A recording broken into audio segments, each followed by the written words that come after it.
right, guys, so we are talking about what can totally sabotage your business and stop you before you get started, or even once you get started. What is that thing? Yeah, a lot of times new resellers, this is a big reason why they fail at their flipping business. So we're going to dive into, it's a huge piece. And one cool thing that we get to see is we get to work with a lot of people. So we see things over and over that, can help in other people's businesses. Because it's all well and good. Like people are like, oh, well, you can do that, but what about me? But we actually get to work with these people and work with a lot of different people, all ends of the spectrum on their business. So it's pretty fun. So and today we were listening to a podcast or a training today while we were running, and something came up in my memory that I've never really thought about. I have thought about it, but it's back towards the beginning of my journey of flipping and trying to relate to more people, bringing up those memories in my mind of stuff that I struggled with in the beginning to try and help other people who are on the beginning stages of their flipping business or journey. That's what I want to try. We try and help you guys with that for sure. So what is that one thing? One thing that can totally sabotage you is confidence. Not having confidence. Exactly. And not growing your confidence, because it's something that you can absolutely grow in yourself, in your business. And it sounds like, okay, whatever, that's confident, but it is a huge game changer, especially when you're just getting started. Yeah. So. And one of the stories that I remembered as a kid starting this business, I used to go, and I don't know, we've talked about it before. So I grew up in a big family, 6 older sisters. I'm the youngest and only boy. My parents went to yard sales to provide for us kids. That's a big family. And my parents by no means were wealthy, but that's part of the way they were able to provide for a big family was going to yard sales, getting stuff secondhand, stuff like that. So I got modeled that as a young age, and I still remember, through my childhood, waking up Saturday morning and getting the classified section with my mom early before light, and she would circle the classified sections of the yard sale she wanted to go to because they looked like they had a good ad and it looked like they had some cool stuff. So we'd pick those and we'd go to them. Great memories, fond memories of being able to do that with my mom. I absolutely loved it. Such a great time.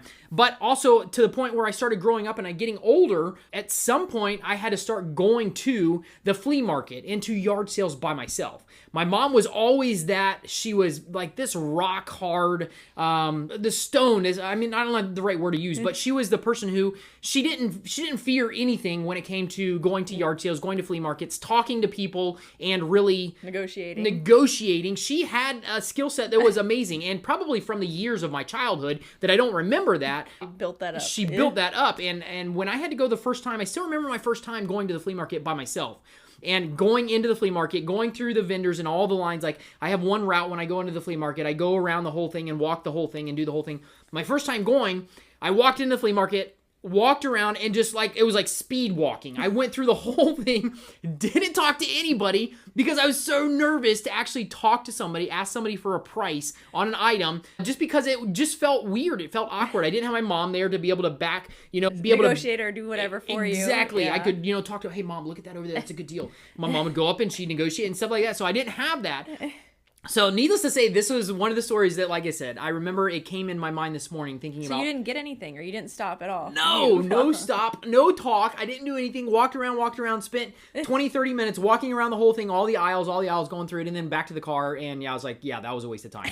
Saw some really cool stuff, but at the same time, I was too nervous, too scared to actually reach out and ask people stuff. And maybe that's you right now. Maybe you are nervous about going to a flea market or a yard sale or a thrift store and actually communicating with people because you're nervous. Like I used to think if I ask somebody the price of this item, that means I have to buy it, or I have to say something back why I'm not going to buy it. You're obligated, or you have to give them an excuse. Exactly. Yeah. And that was one of those things that I really was terrified in my beginning, in my journey starting flipping. So now it's, Well, now we go, okay, so now we go to the flea market and you're like, everybody's, hey Rob, hey Rob, hey Rob. So half the vendors there, them, so it's a different feel now. But the same flea market, that I was terrified to go and talk to anybody. Now from building the repetition of being able to go and getting the confidence to talk to people and understanding, hey, just because I ask them a price doesn't obligate me to buy it, doesn't obligate me to do anything, and other than say, hey, okay, let me think about it and I'll come back if I want to buy it. That's one of those things, but that is a skill set that totally is learned. And if you're struggling with that right now, guys, guess what? You can get over it. All it is just keep doing it and doing it and doing it, and you will get so much more comfortable and confident with it. But one thing you can't do is just keep learning about about it and not doing it, because that, I mean, and learning is great. We are big advocates of always learning and always growing ourselves. But if you don't do, like, you don't do the thing that you're learning about, you can't gain confidence because you haven't done it yet. So you don't know, like, it's all well and good. Okay, I know how to do this, but you still don't have the confidence, even if you have all the knowledge to do it, because you haven't done it. So, and all the time we see people, you know, just getting started, and they do it, and then they're like, that wasn't that bad. Like, that wasn't so hard. Why did I wait so long to get started?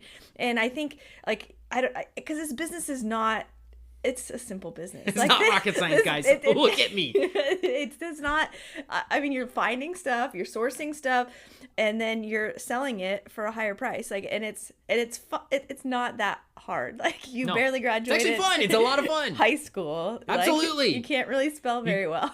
You guys see me fumble over words. I probably have a 3rd grade reading level. I mean, this is stuff that I was terrified growing up my whole life, is I can't read that well, and, you know, I can't spell that well, but this has nothing to do with being a successful reseller or a flipper. You totally can learn these skill sets, and I love it. I love what I do. I'm passionate about it. I'm passionate about teaching and helping other people gain the confidence and gain these skills to really master the reselling business. And just because I say it's simple doesn't mean it's easy, and it doesn't mean it doesn't take work, because it is work, and it's hard work sometimes, and then once you gain that confidence and you get better, some of the things get easier to do, but the whole business process is a simple business model. Like, it's not that complex. So, and anybody with any skill set basically can do it. Absolutely. So, which is pretty cool. Like, it's a pretty cool thing about our business. It is. And maybe you're in the beginning stages of it, and you are nervous about certain things. You're nervous about negotiation. Shipping is a big one. You're nervous about shipping. You're nervous about everything in the business. Guys, if you get into it and you really start to dive into this business, it is, like Melissa says, it is not rocket science. It's really, really cool. You can do it. You can learn these skills just by doing it over and over and over. And the other thing I will add is surround yourself with other people, like-minded people. Don't surround yourself with negative people that are telling you can't do it. That is not going to help you grow confidence. That's not going to help you grow your business.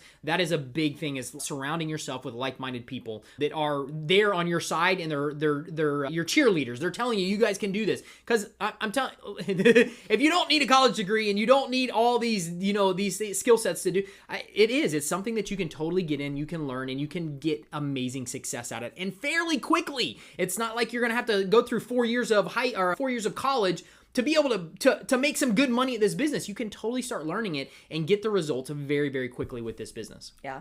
I just, like, it really relates to so many things too, because I'm even thinking, like, I used to really hate to do videos with you. Like, I was like, hey, look at you now! I'm not amazing, but why why do I have to do them with you? You just do them all. I can just be behind the scenes and do this. And then at one point we had a coach several years ago now, and he's like, I really think it's both of you that are doing this, and it would work better together versus just Rob.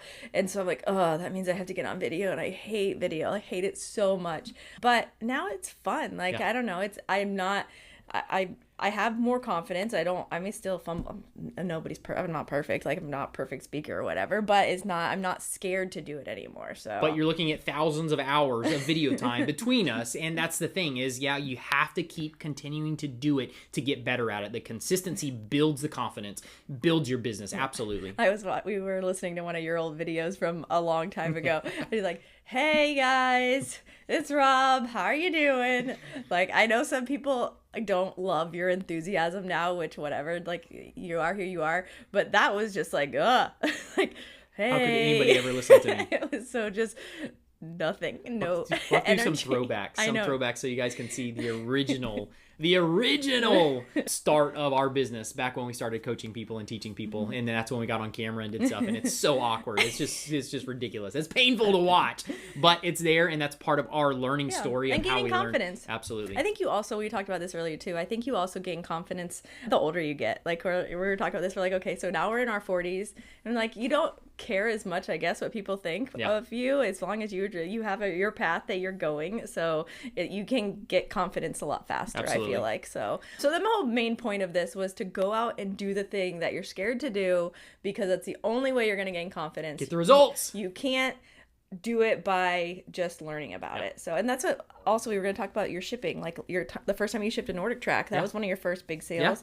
It's a big old box. And It is, and you have to do it, and you have to continue to do it. Now I can ship Nordic track, I mean like that, and we're talking about a big box. It's a large box to stick that thing in. Make sure it's padded properly, and make sure it's going to make it from us to the buyer. Totally. I mean, I just shipped one out a month or two ago. Yeah. We just shipped one out, and that's the first one I probably shipped in years. But I didn't bat an eye. It was a piece of cake, and it's one of those things that you have to do it. You have to do it more often. Now, I'm not recommending if you're just starting out flipping to jump into something huge. I'm not recommending that. I totally think if you have a coach that can coach you through it, absolutely. But you start low. You start with something like this, something small. You put it into an envelope. You put it into a box and then you get better and better at it. You understand the fundamentals of shipping, how to make the item protected, and how to make sure once it's dropped that it's not going to get broken. Once you understand that, the sky is the limit. You can flip and ship a truck on a pallet. No, you know what I mean though. The sky's the limit once you understand how to do it, and you build the confidence, and you just you can keep going with it no matter what item you have to ship. Before you know it, you got a table and chairs going across the country on a pallet. So, and you didn't know what you were doing the first time you shipped. No. That was our first freight item. Yep. And it's like you figure it out, and then you gain the confidence, and now it's like you'll throw anything. How tall was the bus wash?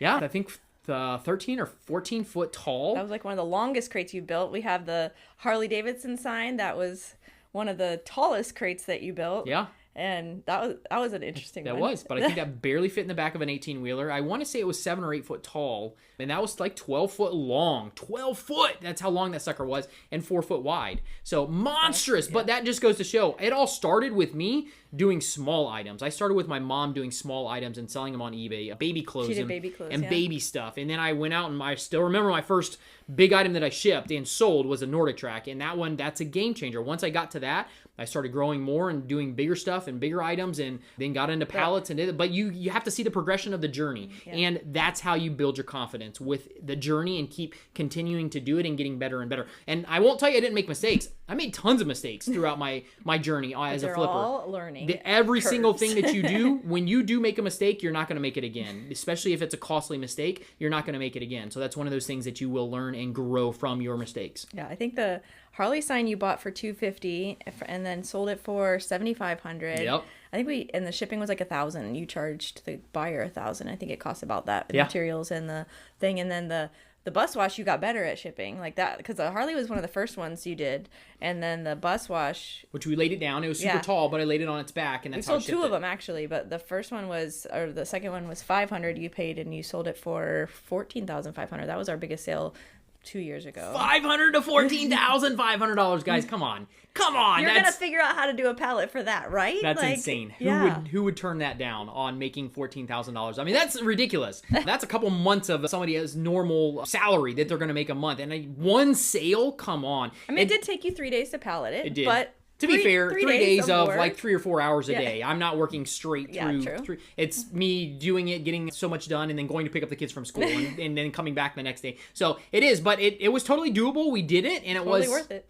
Absolutely worth it. That's a game changer on a flip. So absolutely. But if you would have just started flipping and somebody told you, okay, go sell this bus wash, and you would not have the confidence to ship it. So it's a progression over time. So get started now. Don't wait. Like, that is the whole key to today's. So you can get better and start making $14,000 and on a single flip. On a single flip. So you can get to that point and you feel confident with doing it. There was nothing in my mind that told me, oh, how are you going to do this? You're not going to be able to do this. No, absolutely not. I got this sucker down packed. We are going to nail this, and we are going to make some good money on it. So absolutely. And if you want to learn more about this flipping business, go check out this next video.